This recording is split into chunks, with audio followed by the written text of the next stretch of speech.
Você chegou a fazer TJs ou não? Não fiz TJs. Não? Não cheguei a fazer.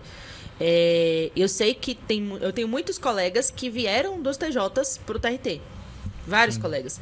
Então, assim, às vezes, embora você não consiga nem sempre conciliar concursos de tribunais ou, enfim, outros concursos, às vezes serve de um concurso escada também. Eu tive vários colegas que eram daqui do TJ São Paulo e no mesmo concurso que eu passaram para analista do TRT. Então, saíram de escrevente para analista do TRT e ficaram aqui em São Paulo mesmo, no mesmo apartamento, no mesmo lugar. Que Só legal, mudou o cargo e o local de trabalho. E federal, né? Sim. Agora é federal. Deixa eu te perguntar, você aposentou? Dos concursos, sim. Dos concursos, sim. Dos concursos. Ó, gente, tô falando de concurso, hein? Se alguém do tribunal tá assistindo aqui, concurso. Como assim? Ela vai parar de trabalhar? Como assim? Não parou de trabalhar, não. Tô falando dos concursos. E o que aconteceu com você vou falar dessa abelhinha te picar, de você não abandonar os concursos públicos? Porque, de qualquer forma, você não abandonou os concursos públicos na sua vida. O que aconteceu? Por que você continuou? Tem uma coisa muito importante que eu acho que foi o que mudou a minha vida e que faz com que até hoje eu fale sobre concursos. Muita gente no Instagram me conhece através de uma técnica que eu chamo de caderno de acertos, que foi uma das várias técnicas de estudo que eu fui criando e me ajudando ali enquanto eu estava fazendo essa transição de estudar errado para estudar mais corretamente. E o que aconteceu foi, com essa técnica, foi uma das coisas que eu utilizei que me ajudou até esses percentuais altos de aprovação, de acertos em provas. E depois eu comecei a compartilhar isso nas redes sociais. E foi algo assim muito raiz mesmo, não foi... Simplesmente eu falava, contava um pouquinho a minha história, porque na época, quando eu passei para analista, eu engatei os estudos para magistratura também. Mas foi algo que ficou por pouco tempo, depois eu decidi que eu não queria mesmo, queria ficar como analista. E aí eu compartilhava um pouco disso, mas sem qualquer intenção, só compartilhar. Sabe aqueles perfis de estudo? Isso desde 2014? Desde que eu fui aprovada aqui. E aí, o que aconteceu foi que muitas pessoas começaram a fazer essas técnicas que eu fui explicando, mas assim, só com aquelas coisinhas que na época acho que não tinha nem story ainda, né? A abinha story era só feed mesmo. E aí eu fazia aquele textão, explicando como é que eu fazia e tal, e muita gente mandava as mensagens no direct e eu ia ajudando ali, respondendo. E aí algumas pessoas que me acompanhavam por muitos anos e começaram a fazer isso e foram tendo os resultados. E começou a me mandar foto. Olha meu caderno de acertos aqui. Às vezes ia pra porta da prova e falava, olha, tô com meu caderninho. Mas assim, cada um fazia do jeito que queria, porque eu só fazia um textinho ali no feed, explicava mais ou menos o que eu fazia e cada um seguia seu rumo, aplicando o método como queria. E aí, teve um ponto muito importante, que teve um menino que a gente conversava muito no direct. Ele me perguntava 1000 coisas e eu respondia sempre, não, faz assim, faz assado, não sei o que e tal. E a gente acabou virando amigo de direct, sabe? Sim. Amigo do Instagram ali. E ele passou em primeiro lugar no TRT. Aqui no TRT de São Paulo, inclusive, num outro concurso.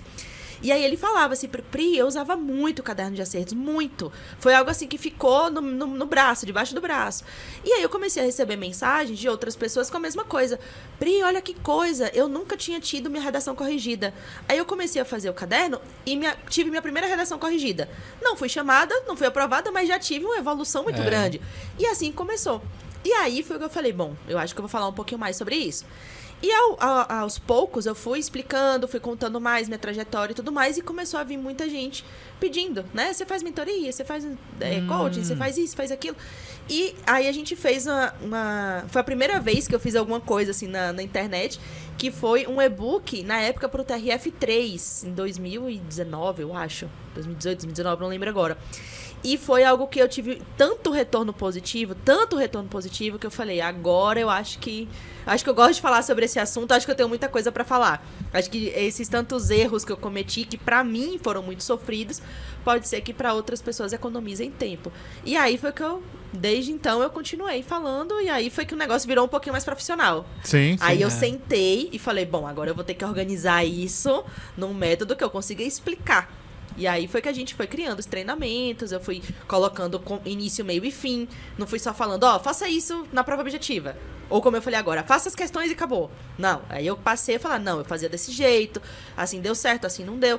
E aí quando eu organizei tudo isso num método foi que eu falei, agora eu vou continuar falando sobre isso. Eu fiquei curioso, porque assim, existem os cadernos de erros, né? Isso daí a gente sabe que é famoso. Agora, caderno de acerto, se alguém falou, eu não lembro. Você pode falar um pouquinho? Claro, devo. Não, porque isso aí de repente tem que se ficou espalhar. curioso aqui. De repente, gente, vocês só vão saber se vocês falarem com ela lá. Se a gente aqui ficou curioso, imagina quem tá assistindo. Imagina. Vou fazer o seguinte, sabe o que eu vou fazer? Vou falar pra ela contar pra gente nos bastidores, você não vai saber. Corta.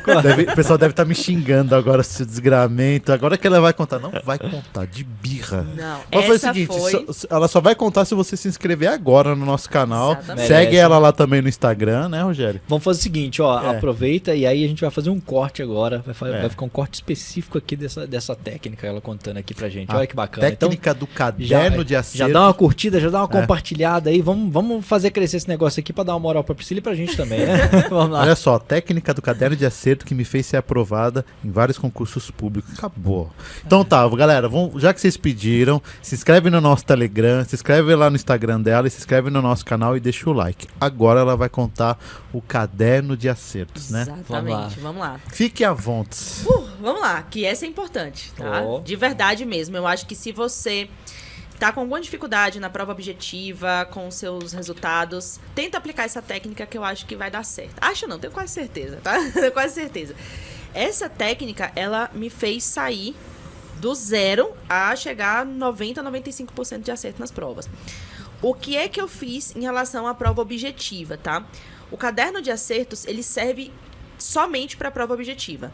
Para a prova discursiva, tem uma outra técnica, chama caderno de argumentos, que também vai ajudar bastante. Mas como são focos diferentes, a forma de estudar é diferente da discursiva para a objetiva, então o caderno de acertos ele é focado na prova objetiva.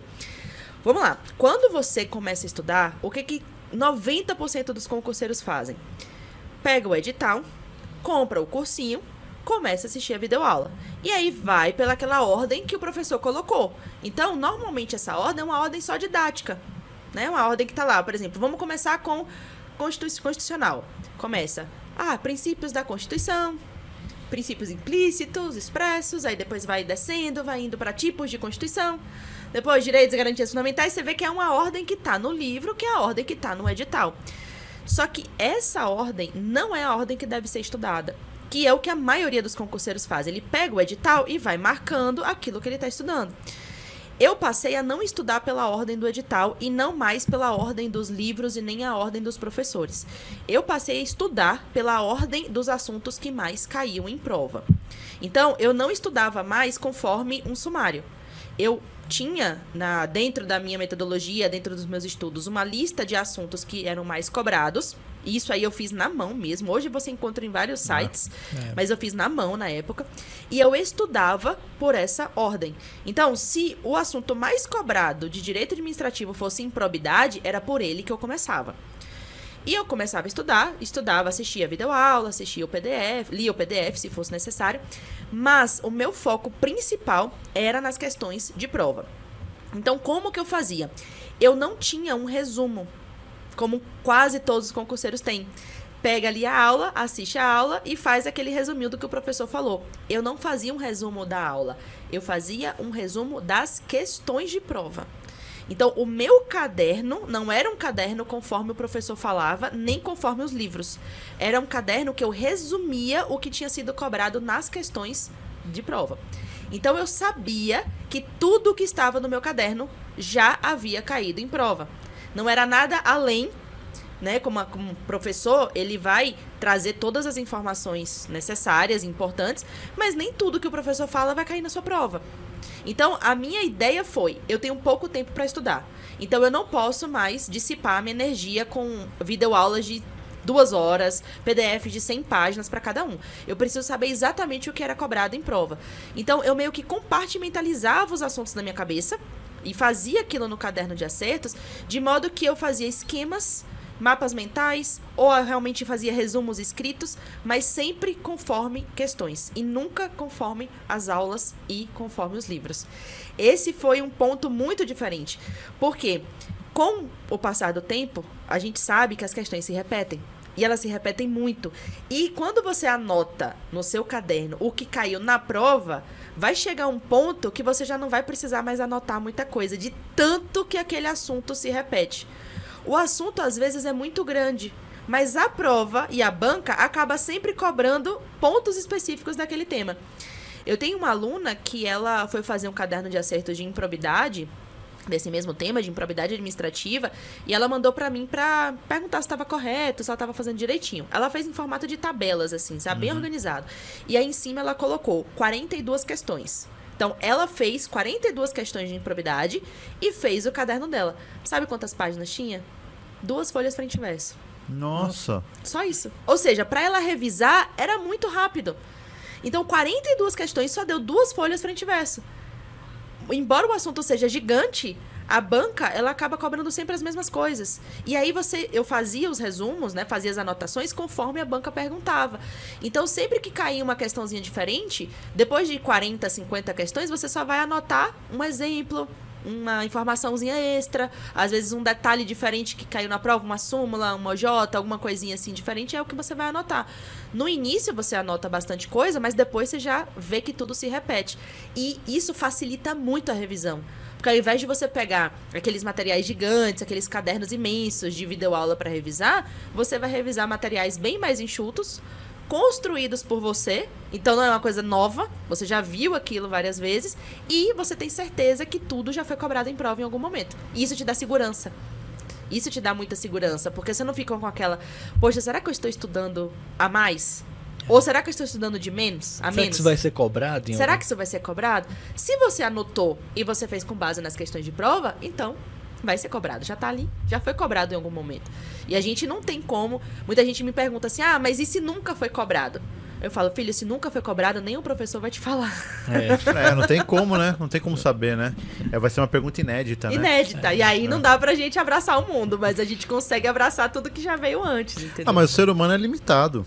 Não tem jeito. Normalmente, o cara que é contratado, ele não vai quebrar a cabeça para elaborar. Putz, eu vou inovar. Hoje eu vou perguntar uma pergunta da Lei 8.112 que jamais caiu, né? Não vai fazer isso. E normalmente você vai pela maioria, né? Você vai pelo que tá... O Alex Meirelles falou, né? A exceção é burrice. A exceção é burrice. Exatamente. A exceção, você tem que ir no que tá cobrando, o que tá todas as bancas estão cobrando. O Alex Meirelles, ele vem aqui, né? E quando você faz isso, você estuda várias vezes aquele tema, porque você tá fazendo muitas questões e é a prática que te leva à perfeição. Então você faz muitas questões, você alimenta o caderno com essas questões e assim, eu vou deixar essa dica muito importante. Não é para você copiar. Eu vou pegar a questão e copiar ipsiliter, sabe? Fazer Ctrl+C, Ctrl+V? Não. É isso que eu ia te perguntar. Você fazer o seu resumo. Isso você já ativa o seu cérebro para poder você aprender de uma forma muito mais ativa. Da mesma forma que o professor está falando, ele está falando o tema, você vai e começa a anotar as informações que o professor falou. Você vai fazer isso Só que, na verdade, você não vai fazer das aulas, você vai fazer isso através das questões. E você pode fazer através de resumos, de mapas mentais. Eu fazia de tudo. Eu, às vezes, copiava no sentido de texto. Às vezes, eu fazia setinhas, flechas, ou então colocava só a palavra-chave. Eu tenho uma aluna que ele fez só de mapa mental. Eu, por exemplo, não me adaptei. Quando ele me mostrou, eu falei, gente, eu não entendi nada. E ele falou, Pri, isso aqui tá sendo salvação. Tava gostando. Ele batia o olho e sabia exatamente, porque ele ia fazendo aquele formatinho de mapa mental mesmo, né? Com várias conexões. Tem gente que é muito visual, né? Exato. E você pode fazer do jeito que você quiser. Uma dica que eu sempre dou pros meus alunos é...